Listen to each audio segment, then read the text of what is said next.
Hello friends, welcome back to my YouTube channel. ಇವತ್ತು ನಾನು ಯಾಕಪ್ಪ ಈ ವಿಡಿಯೋ ಮಾಡ್ತಿರೋದು ಅಂತಂದರೆ, ಇವತ್ತು ನನಗೆ ತುಂಬ ವಿಶೇಷವಾದಂಥ ದಿನ ಗುರುವಾರ. ಸೊ ಅದೇ ಗುರುವಾರದಲ್ಲಿ ಗುರು ಪುಷ್ಯಾಮೃತ ಯೋಗ ಬಂದಿರೋದ್ರಿಂದ ನಾನು ಈ ಒಂದು ವಿಡಿಯೋವನ್ನು ಮಾಡ್ತಾಯಿದ್ದೀನಿ.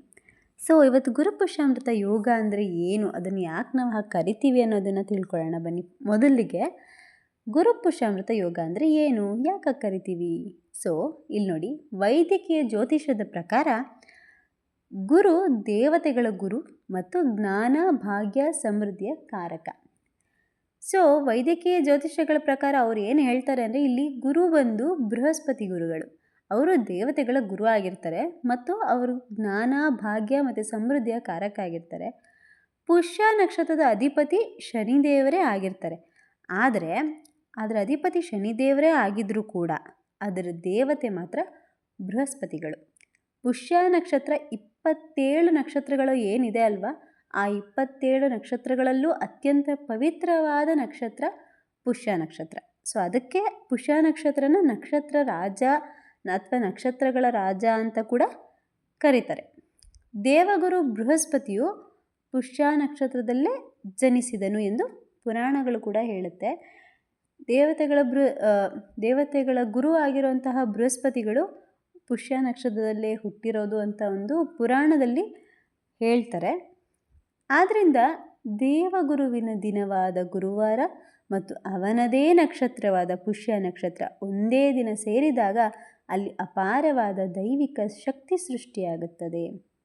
ಸೊ ದೇವಗುರುವಿನ ದಿನ ಬಂದು ಅಂದರೆ ಬೃಹಸ್ಪತಿಯವರ ದಿನ ಬಂದು ಗುರುವಾರ, ಮತ್ತು ಅವ್ರದ್ದೇ ದಿನದಲ್ಲಿ ಅವ್ರದ್ದೇ ಒಂದು ನಕ್ಷತ್ರ ಅಂದರೆ ಅವ್ರು ಹುಟ್ಟಿರೋ ನಕ್ಷತ್ರ ಯಾವುದು, ಪುಷ್ಯ ನಕ್ಷತ್ರ, ಅವರ ದಿನ ಯಾವುದು, ಗುರುವಾರ. ಸೊ ಪುಷ್ಯ ನಕ್ಷತ್ರ ಮತ್ತು ಅವ್ರ ದಿನದಲ್ಲೇ ಪುಷ್ಯ ನಕ್ಷತ್ರ ಸೇರಿದಾಗ, ಪುಷ್ಯ ನಕ್ಷತ್ರ ಮತ್ತು ಗುರುವಾರ ಎರಡೂ ಒಟ್ಟಿಗೆ ಸೇರಿದಾಗ ಅಲ್ಲಿ ಅಪಾರವಾದ ಒಂದು ದೈವಿಕ ಶಕ್ತಿ ಸೃಷ್ಟಿಯಾಗುತ್ತೆ ಅಂತ ಹೇಳ್ತಾರೆ. ಸೊ ಇದನ್ನೇ ಅವರು ಗುರು ಪುಷ್ಯಾಮೃತ ಯೋಗ ಅಥವಾ ಗುರು ಪುಷ್ಯ ಯೋಗ ಅಂತ ಕರೀತಾರೆ. ಅರ್ಥ ಆಯ್ತಾ? ಸೊ ಫ್ರೆಂಡ್ಸ್, ಈಗ ನಾವು ಗುರು ಪುಷ್ಯಾಮೃತ ಯೋಗ ಅಂದರೆ ಏನು ಅನ್ನೋದನ್ನು ತಿಳ್ಕೊಂಡ್ವಿ. ಸೊ ಈಗ ನಾವು ಈ ದಿನದಲ್ಲಿ ನಾವು ಏನನ್ನು ಮಾಡಬೇಕು, ಯಾಕೆ ನಾವು ಇದನ್ನು ಆಚರಿಸ್ಬೇಕು, ಇದನ್ನು ಆಚರಿಸಿದ್ರೆ ನಮ್ಗೆ ಏನೇನು ಫಲ ಸಿಗುತ್ತೆ?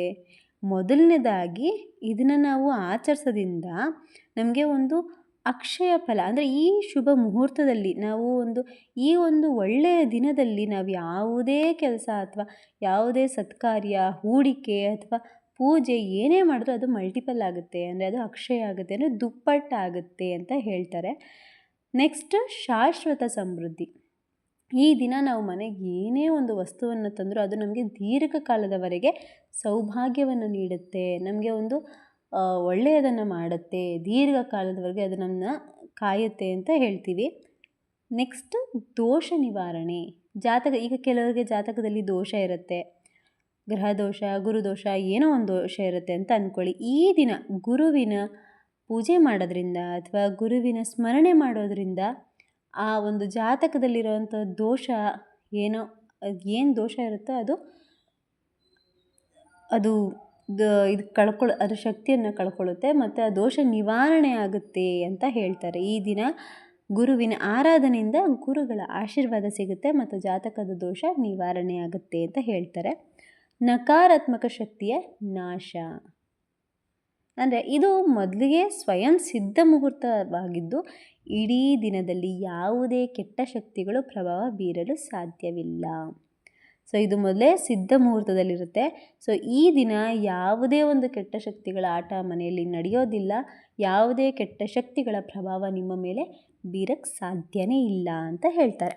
ಸೊ ಇವತ್ತು ನಾವು ಈ ಗುರು ಪುಷ್ಯಾಮೃತ ಯೋಗವನ್ನು ಆಚರಣೆಯನ್ನು ನಾವು ಯಾಕೆ ಮಾಡಬೇಕು ಅನ್ನೋದಕ್ಕೆ ನಿಮಗೆ ರೀಸನ್ಸ್ ಗೊತ್ತಾಗಿದೆ ಫ್ರೆಂಡ್ಸ್.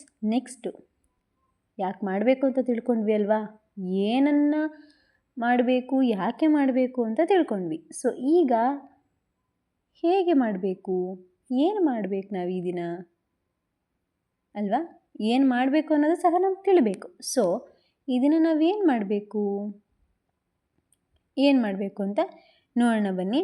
ಮೊದಲನೇದಾಗಿ ನಿಮ್ಗೆ ಎಷ್ಟಾಗುತ್ತೋ ಅಷ್ಟು ಒಂದು ಸಣ್ಣ ಚಿನ್ನ ಅಥವಾ ಬೆಳ್ಳಿ ನಾಣ್ಯವನ್ನು ಖರೀದಿ ಮಾಡಿ ಮನೆಗೆ ತಗೊಬನ್ನಿ.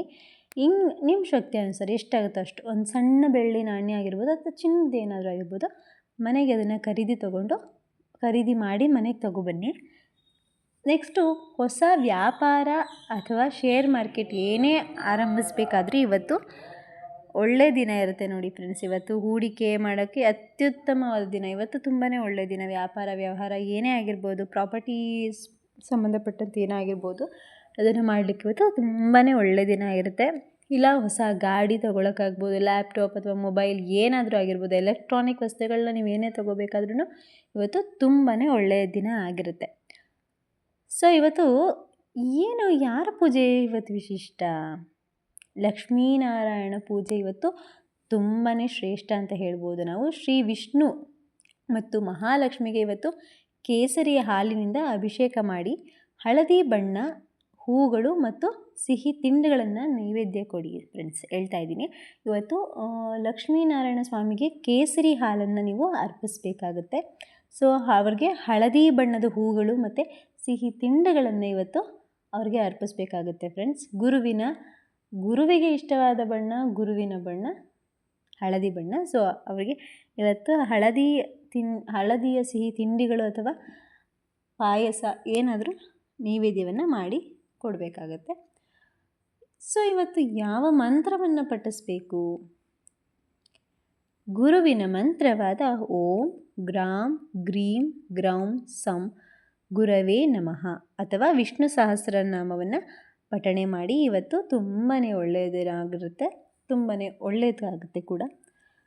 ಆಮೇಲೆ ಈ ದಿನ ಹಳದಿ ಬಣ್ಣದ ಬಟ್ಟೆಗಳನ್ನು ಧರಿಸಬೇಕು ಮತ್ತು ಹಣೆಗೆ ಹಳದಿ ಚಂದನ ಅಥವಾ ಅರಿಶಿಣದ ತಿಲಕ ಇಟ್ಟುಕೊಳ್ಳುವುದು ಶುಭ. ಇವತ್ತಿನ ದಿನ ಹಳದಿ ಬಣ್ಣದ ಬಟ್ಟೆ ಅಥವಾ ಹಣೆಗೆ ಹಳದಿ ಬಣ್ಣದ ಅರಿಶಿಣದ ತಿಲಕವನ್ನು ಇಟ್ಟುಕೊಳ್ಳುವುದೇನಾಗುತ್ತೆ ಇವತ್ತು ತುಂಬಾ ಶುಭ ದಿನ ಅಂತಲೇ ಹೇಳ್ಬೋದು.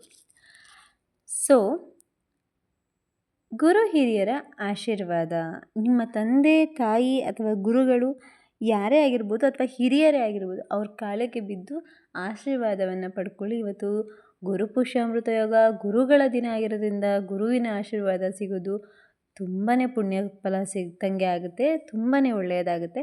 ನೆಕ್ಸ್ಟ್ ದಾನ ಧರ್ಮ ಅಂತ ಬಂದರೆ ದೇವಸ್ಥಾನಕ್ಕೆ ಅಥವಾ ಅಗತ್ಯವಿರುವವರಿಗೆ ಅರಿಶಿಣ, ಕಡಲೆಬೇಳೆ, ಹಳದಿ ಬಟ್ಟೆ ಅಥವಾ ಧಾನ್ಯಗಳನ್ನು ದಾನ ಮಾಡಿ ಫ್ರೆಂಡ್ಸ್. ಆದಷ್ಟು ಇವತ್ತು ನಿಮ್ಮ ಕೈಲಿ ಆದಷ್ಟು ದಾನ ಮಾಡಿ, ಆದಷ್ಟು ಗುರುವಿನ ಜಪ ಮಾಡಿ, ಗುರುವಿನ ಸ್ಮರಣೆ ಮಾಡಿ, ಎಲ್ಲನೂ ಒಳ್ಳೆಯದಾಗುತ್ತೆ. ಸೊ ಇದೇ ಥರದ ಇನ್ನಷ್ಟು ವೀಡಿಯೋಸ್ಗೋಸ್ಕರ, ನಿಮಗೆ ಇನ್ನೂ ಒಳ್ಳೊಳ್ಳೆ ಇನ್ಫಾರ್ಮೇಷನ್ಸ್ಗೋಸ್ಕರ ದಯವಿಟ್ಟು ನಮ್ಮ ಪೇಜ್ನ ಫಾಲೋ ಮಾಡಿ, ಸಬ್ಸ್ಕ್ರೈಬ್ ಮಾಡಿ, ಕಮೆಂಟ್ ಮಾಡಿ, ಶೇರ್ ಮಾಡಿ. Thank you. ಇನ್ನಷ್ಟು ವೀಡಿಯೋಸ್ಗೋಸ್ಕರ ಹೀಗೆ ಸಪೋರ್ಟ್ ಮಾಡ್ತಾಯಿರಿ. Thank you so much.